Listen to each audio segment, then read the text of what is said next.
student, in previous lecture we are completed introductory part required for the organic chemistry. जसे की आपण मागच्या पिरियडमध्ये बघितल्याप्रमाणे मी तुम्हाला सांगितलं होतं ऑर्गॅनिक केमिस्ट्रीची डेफिनेशन काय. ऑर्गॅनिक केमिस्ट्रीमध्ये सगळ्यात महत्त्वाचे जे कन्सेप्ट आहेत related with the carbon atom, त्याच्यामध्ये असेल कॅटिनेशन प्रॉपर्टी असेल, ऑर्गॅनिक कंपाऊंडमध्ये होमोलॉगस सिरीज असेल, कार्बनची टेट्रा व्हॅलन्सी असेल आणि initially vital force theory given by Berzelius असेल किंवा first organic compound synthesized in laboratory by Wohler, या सगळ्या गोष्टी आपण बघितलेल्या आहेत. त्याच्यानंतर सगळ्यात महत्त्वाचा मुद्दा जो तुम्हाला या टॉपिकमध्ये लागणार आहे that is classification of organic compound on the basis of functional group and classification of organic compound on the basis of their structure. तुम्हाला सगळ्यांना चांगल्या प्रकारे माहिती आहे की what is the classification of organic compound on the basis of functional group. So many functional group we are discussed and that functional group required to you in your 11th as well as 12th standard. Then classification of organic compound on the basis of their structure. We are completed all the classification according to structure. The organic compound are broadly classified into two classes, open chain and closed chain organic compound. As all you know very well, in open chain organic compound again it may be straight chain or branched chain. The compound is maybe straight or branch but may be saturated or unsaturated. What is saturated? The organic compound which contain the carbon-carbon single bond. What is unsaturated? Organic compound which contain the either carbon-carbon double or carbon-carbon triple bond. You know, in closed chain compound they are also classified into two classes, homocyclic and heterocyclic. You know what is homocyclic? Ring is made up from only carbon atom. And what is heterocyclic? With carbon one other heteroatom is present like oxygen, nitrogen, sulfur, etc. You know, in homocyclic they might may be alicyclic or aromatic. You know what is alicyclic? The compound which have a similar property to aliphatic compound, that is open chain compound, that one is called as alicyclic. You know, aromatic cyclic compound contain the alternate double and single bond, and aromaticity concept we discussed in the resonance also. In heterocyclic also alicyclic, heterocyclic and aromatic heterocyclic, all these classifications systematically we discussed.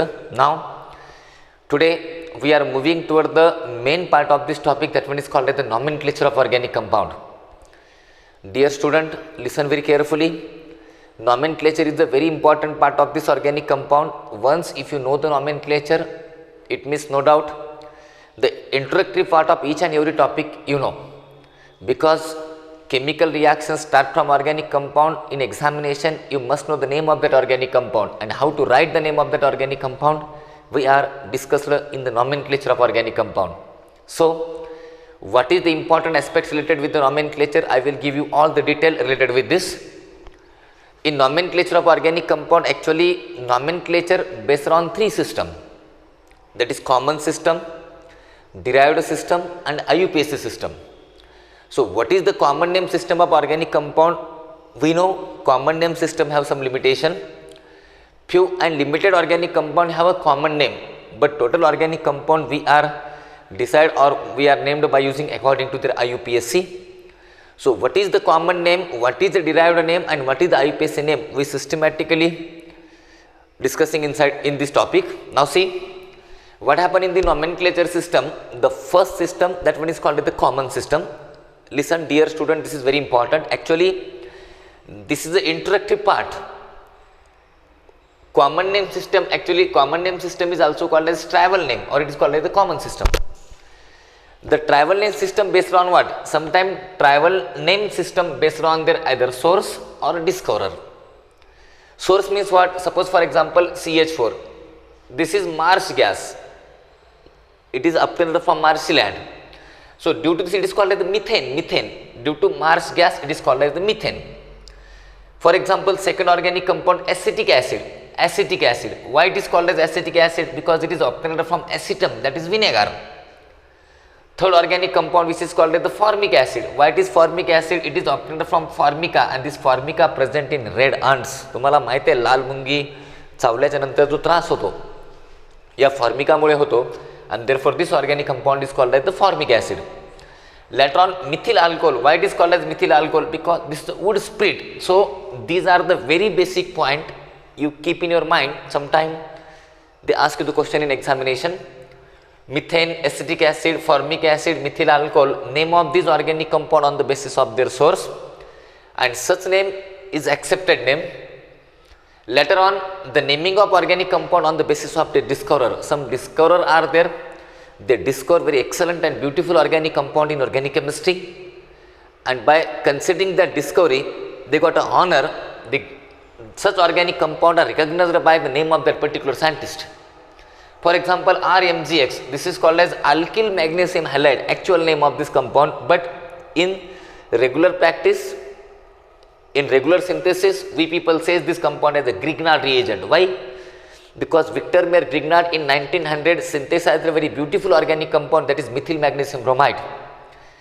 And that organic compound is the very best in routine synthesis. You know what is important of that particular organic compound. So RMGX is called as Grignard reagent, R2ZN is called as the Franklin reagent. So this is the introductory part of the travel name or common name. Now very systematically we are moving toward the common name of some organic compound. See, now today we are going to discussing the common name of some saturated hydrocarbon. Common name of some saturated hydrocarbon. What is the meaning of common names of some saturated hydrocarbon? Saturated hydrocarbon means, you know very well, saturated hydrocarbon is also called as the alkanes. You know alkanes. And if it is alkane, then you know general formula of this alkane is, what is the general formula of alkane? That is CnH2n plus 2. Because how to decide the general formula we already discussed in the previous lecture. Now dear student, what is the common names of saturated hydrocarbon? तुम्ही अतिशय बारकाईने बघा, अतिशय लक्षपूर्वक बघा. मी common name system शिकवताना मी तुम्हाला काही रिप्रेझेंटेशन सांगतो जे पुढे आपल्याला लागतील आणि ते पुढे तुम्हाला रिप्रेझेंटेशन जमले पाहिजे. Now saturated hydrocarbon means alkane, आणि तुम्हाला सगळ्यांना माहिती आहे की अल्केनचा जो पहिला मेंबर आहे, the first member of alkane is called the CH4, methane. Now the first member of alkane is CH4, methane, and this methane have only one structure. म्हणून याला तुम्ही मिथेनच म्हणायचं, याचं अल्टरनेट स्ट्रक्चर पॉसिबल नाही, म्हणून नेमिंग सिस्टम ॲप्लिकेबल करण्याची गरज नाही, डायरेक्ट तुम्ही याला मिथेन म्हणता येतो. याच्यामधला जो सेकंड मेंबर जो आहे तो CH3 बॉन्ड CH3, याला म्हणतो आपण इथेन. म्हणजे the name of this organic compound is called as the methane and name of this organic compound is called as the ethane. Ethane is the second member. And third member of this organic compound is CH3 bond CH2 bond CH3. तुम्हाला माहित आहे की आपण कसं लिहिलं पाहिजे. This is homologous series ना. Methane आणि इथेन मधला काय फरक असेल? एका CH2 चा. इथेन आणि प्रोपेन मधला काय फरक असेल? सेम एका CH2 चा. आता मी तुम्हाला हे तीन कंपाऊंड आधी का लिहिले असतील? Because in common name system these three compound are recognized by its only one structure. या तिन्ही कंपाऊंडला दुसरं स्ट्रक्चर पॉसिबल नाही. दुसरं स्ट्रक्चर पॉसिबल नाही याचा अर्थ काय? These three compound doesn't show any type of isomerism. आणि जर हा ॲसोमेरिझम दाखवत नसेल तर ते एकाच फॉर्ममध्ये एक्झिस्ट आहे, आणि एकाच फॉर्ममध्ये एक्झिस्ट आहे म्हणून यांचे नाव मिथेन, इथेन, प्रोपेन. आता मिथेन, इथेन, प्रोपेनच्या नंतर दिस इज कॉल्ड ॲज अनब्रँच्ड हायड्रोकार्बन. याचा काही विषयच नाही ना, ब्रँच असो का अनब्रँच असो दुसरं स्ट्रक्चर पॉसिबल नाही. But why this common name system or trivial name system required to saturated hydrocarbon? आता तुमच्या लक्षात येईल बाळांनो. आता मी तुम्हाला एक एक्झाम्पल देतो. आता हे प्रोपेनच्या नंतर आपण दुसरं एक्झाम्पल डिस्कस करू प्रोपेनच्या नंतर, आणि ते एक्झाम्पल असेल CH3 bond CH2 bond CH2 bond CH3. नीट बोर्डाकडे बघा. प्रोपेनमध्ये 3 कार्बन होते, दुसरं स्ट्रक्चर पॉसिबल नाही. पण ब्युटेनमध्ये 1 2 3 4 कार्बन आहेत. म्हणजे ब्युटेनचा मॉलिक्युलर फॉर्म्युला काय झाला? C4. C4चा अर्थ काय? 1 2 3 4 कार्बन.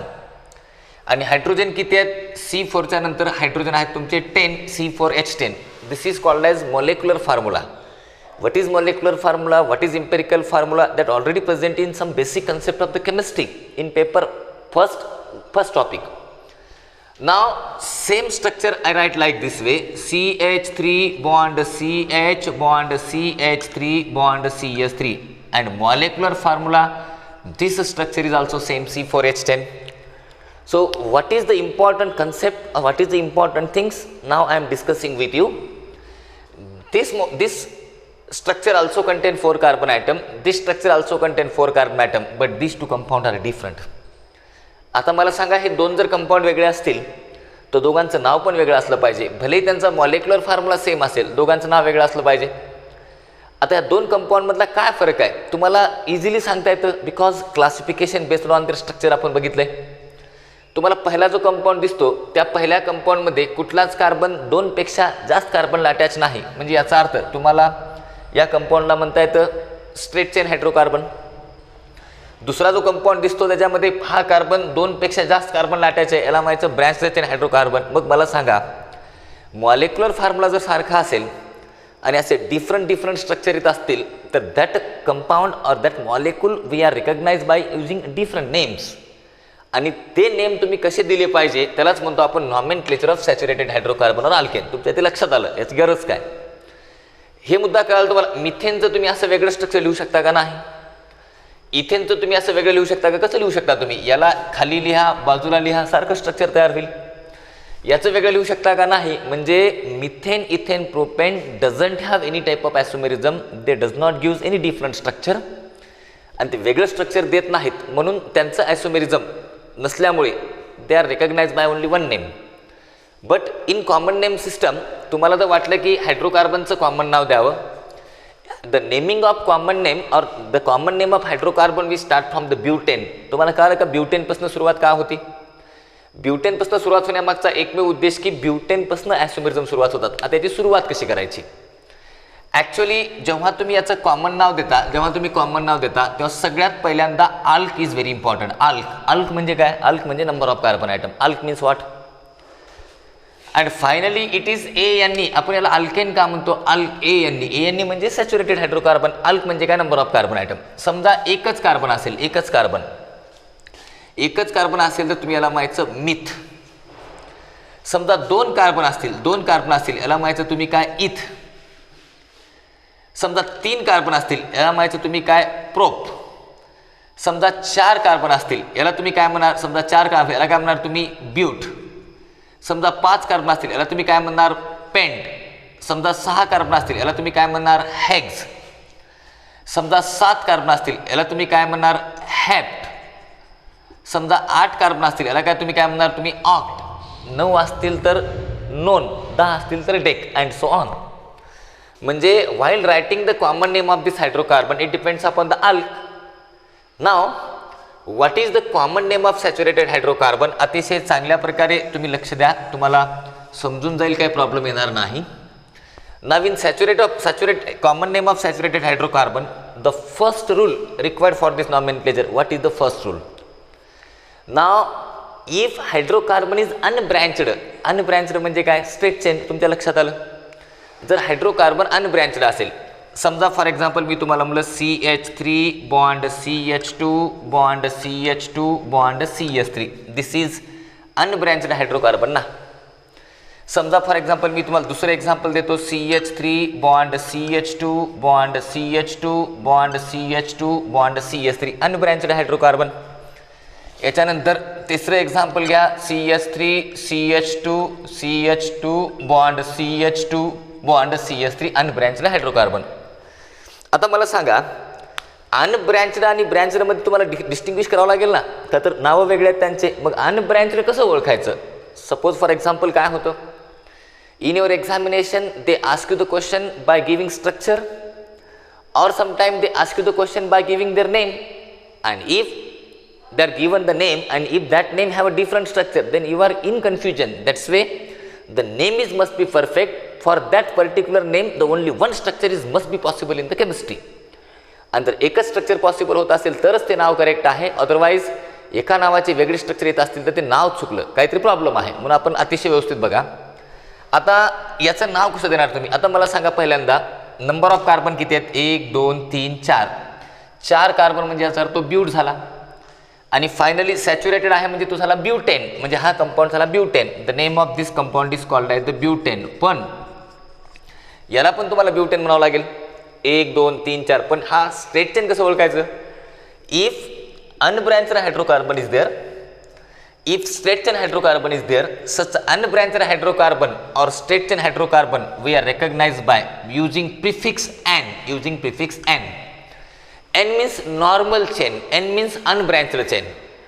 म्हणजे तुमच्या स्ट्रक्चरची चेन जर अनब्रँचड असेल, तुमच्या स्ट्रक्चरची चेन नॉर्मल असेल, तर त्या कंपाऊंडचं नाव लिहिण्याच्या अगोदर एन लिहा. Therefore the name of this compound is n butane. This is not butane, this is n butane. तुमच्या लक्षात आलं आता? समजा मी जर तुम्हाला भविष्यामध्ये असा प्रश्न विचारला, what is the structure of n butane, मग तुम्ही हेच काढणार ना, तुम्ही दुसरं काढू शकत नाही.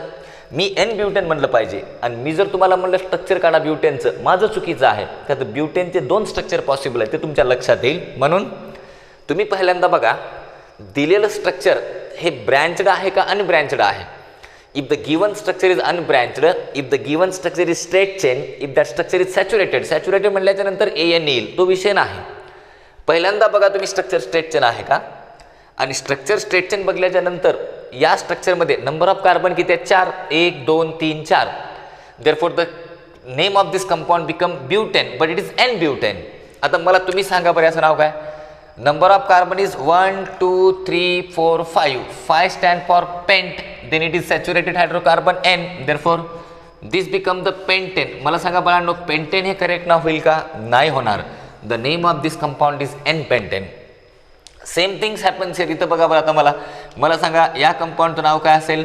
N hexane. म्हणजे मला तुम्हाला सांगण्याची गरज नाही. This is the very first and very important rule required to you while deciding the common system of hydrocarbon, that is common system of saturated hydrocarbon म्हणजे अल्केन. अल्केनची कॉमन सिस्टम देत असताना पहिला मुद्दा कळाला की first 3 member are recognized by only one name because they does not have any type of आयसोमर्स.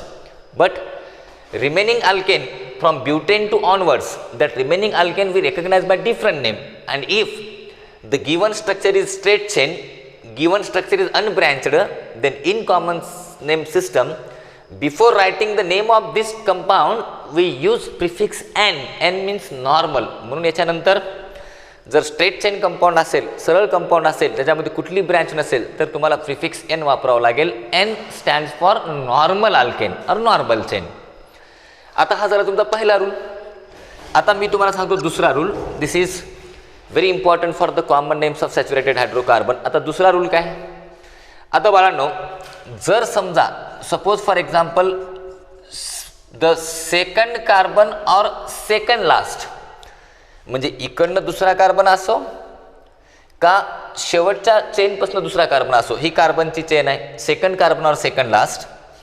अशा second कार्बनला जर तुम्हाला मिथिल ब्रँच दिसली, मिथिल ब्रँच याला म्हणतो आपण मिथिल ब्रँच, मिथिल ब्रँच दिसली, नीट बघा. सेकंड कार्बन असो का सेकंड लास्ट, तुम्हाला खूप कन्फ्यूज होईल. कन्फ्यूज होऊ देऊ नका. 1 2 हा सेकंड कार्बन आहे म्हणून सेकंड कार्बनला मिथिल ब्रँच आहे. If the methyl branch present on second carbon, याचं नाव लिहिण्याच्या अगोदर लिहायचं आयसो. आयसो जसं इथं एन लिहिलं तसं इथं लिहायचं आयसो. आणि मग पुढे आयसोच्या पुढे लिहून टाकायचं अल्केन्स. अल्केन्स मीन्स अल्क म्हणजे number of carbon, saturated hydrocarbon असल्यामुळे एन. आता बाळांनो, आता याचा अर्थ काय?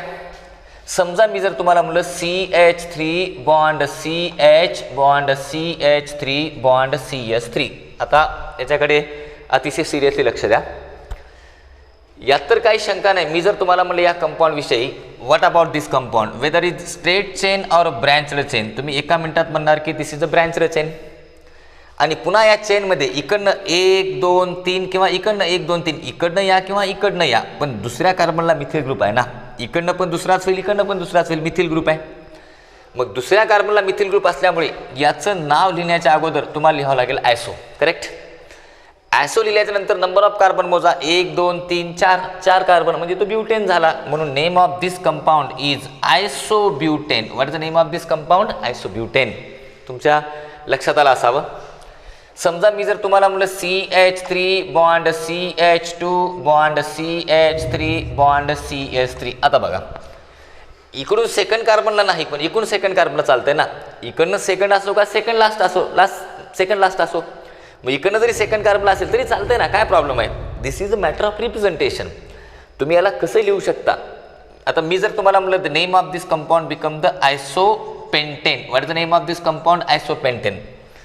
तुम्हाला वाटत असेल की सर याचं स्ट्रक्चर असं का लिहिता येत नाही? CH3 CH bond CH3 CH2 CH3 सेमच आहे ना रे, सेमच आहे.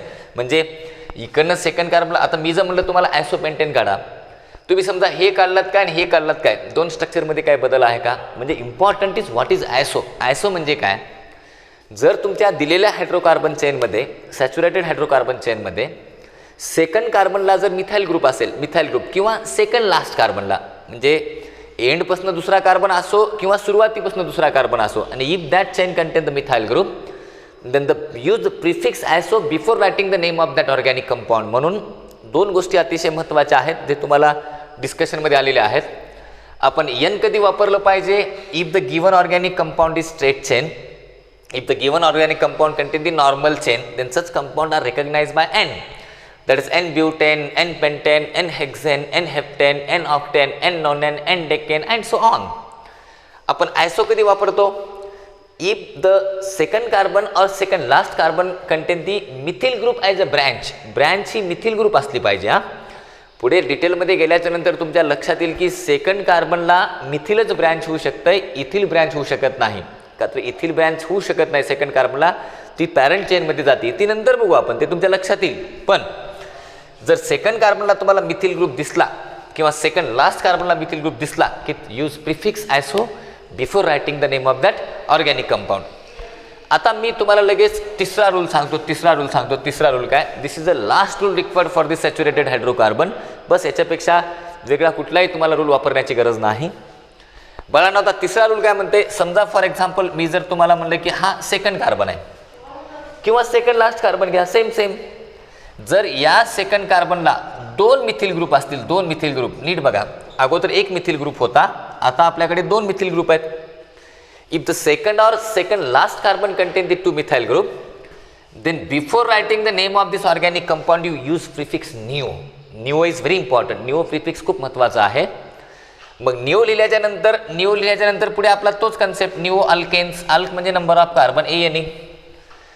समजा फॉर एक्झाम्पल मी जर तुम्हाला म्हणलं CH3 बॉन्ड CH3. आता बाळांनो, this is a second carbon. या सेकंड कार्बनला दोन मिथिल ग्रुप आहेत, या सेकंड कार्बनला दोन मिथिल ग्रुप आहेत. मग याचं नाव लिहिण्याच्या अगोदर तुम्हाला लिहावं लागेल निओ. निओ लिहिल्याच्या नंतर मला सांगा नंबर ऑफ कार्बन किती आहेत? 1 2 3 4 5. मग निओ लिहिल्याच्या नंतर 5 म्हणजे काय सांगा बरं तुम्ही? 5 म्हणजे काय? Pentane. The name of this compound is neopentane. समजा मी जर तुम्हाला म्हणलं CH3 समजा हा कंपाऊंड आहे. सेकंड कार्बनला किती मिथिल ग्रुप आहेत? दोन मिथिल ग्रुप आहेत ना. If the second carbon contain the to methyl group, मग प्रश्नच नाही, तुम्हाला पहिल्यांदा लिहावं लागेल काय? निओ. आता नंबर ऑफ कार्बन काउंट करा. 1 2 3 4 5 6. 6 कार्बन म्हणलं की हेक्स. सॅच्युरेट असल्यामुळे the name of this compound is neohexane. आपण खूप एक्झाम्पल डिस्कस करू. एक्झाम्पल डिस्कस करण्याच्या अगोदर तुम्ही डोक्यामध्ये अतिशय नीट लक्षात ठेवलं पाहिजे, अतिशय व्यवस्थित बघितलं पाहिजे. बिकॉज भविष्यामध्ये तुम्हाला नावाचं स्ट्रक्चर काढता आलं पाहिजे, स्ट्रक्चरचं नाव लिहिता आलं पाहिजे. This is the primary aim of the nomenclature system. हे तुमच्या नीट लक्षात ठेवा. मी तुम्हाला काय म्हणलं? आज आपण नाव we are in the common nomenclature system. Organic compound we recognize the nomenclature system by 3 way. either common system or common name or travel name system, derived name system or IUPAC. ते नंतर बघू आपण. पहिल्यांदा common बघा. Actually common name सिस्टममध्ये दोन प्रकार आहेत, डिपेंडिंग ऑन देअर सोर्स और डिस्कवरर. मी सोर्सचे तुम्हाला एक्झाम्पल दिलेत, डिस्कवररचे एक्झाम्पल दिलेत. आता आपण कॉमन नेम प्रत्येक फंक्शनल ग्रुपची बघू. सगळ्यात पहिल्यांदा सॅच्युरेटेड हायड्रोकार्बन अल्केन. मी सगळ्यात पहिल्यांदा तुम्हाला अल्केनच फंक्शनल ग्रुप दिला होता. Common name of saturated hydrocarbon मध्ये the first 3 member of alkane. सांगा बरं पहिले 3 मेंबर कोणचे? Methane, ethane, propane. यांचं एकच नाव आहे. Because we can not recognize this by different name, because this doesn't have any different type of isomer. याला कुठल्या प्रकारचा वेगळा आयसोमर नाही. पण isomerism start from the butane, म्हणजे common name is applicable from butane to onwards. मग common नेममध्ये 3च गोष्टी महत्त्वाच्या आहेत. एक तर तुम्हाला प्रिफिक्स एन वापरावं लागेल, किंवा प्रिफिक्स ॲसो वापरावं लागेल, किंवा प्रिफिक्स निओ वापरावं लागेल. या तिघांच्या व्यतिरिक्त काहीच टेन्शन घ्यायची गरज नाही. आता प्रिफिक्स एन कधी वापरणार तुम्ही? If the chain is straight chain, or unbranched chain or normal chain असं असेल तर तुम्हाला एन वापरावं लागेल. तुम्हाला ॲसो कधी वापरावं लागेल, second carbon contain the methyl group और second last carbon contain the methyl group, तेव्हा ॲसो वापरावं लागेल. तुमच्यासमोर एक्झाम्पल आहेत, आपण आणखी एक्झाम्पल डिस्कस करू. तुम्हाला निओ कधी वापरावं लागेल, जर सेकंड कार्बनला 2 मिथिल ग्रुप असतील किंवा सेकंड लास्ट कार्बनला 2 मिथिल ग्रुप असतील तर तुम्हाला ते निओ वापरावं लागेल. आता याच्यानंतर याच्या रिलेटेड काही एक्झाम्पल घेऊ. असंच common name of unsaturated hydrocarbon पण बघू आपण, अल्किनचं पण बघू, देन अल्काईनचं. These are the very much important concept related with this common name system. आता याच्यानंतर आपण याचे काही एक्झाम्पल डिस्कस करू आणि मग त्याच्यानंतर अल्किन्स बघू, त्याच्यानंतर अल्काईन्स बघू. प्रत्येक फंक्शनल ग्रुपचं तुम्हाला कॉमन नेम आलं पाहिजे. का तर कधी कधी काय होतंय, if organic compound is very small and that organic compound we recognize by its the common name. So in next lecture we will discuss some example related with this common name. Thank you very much.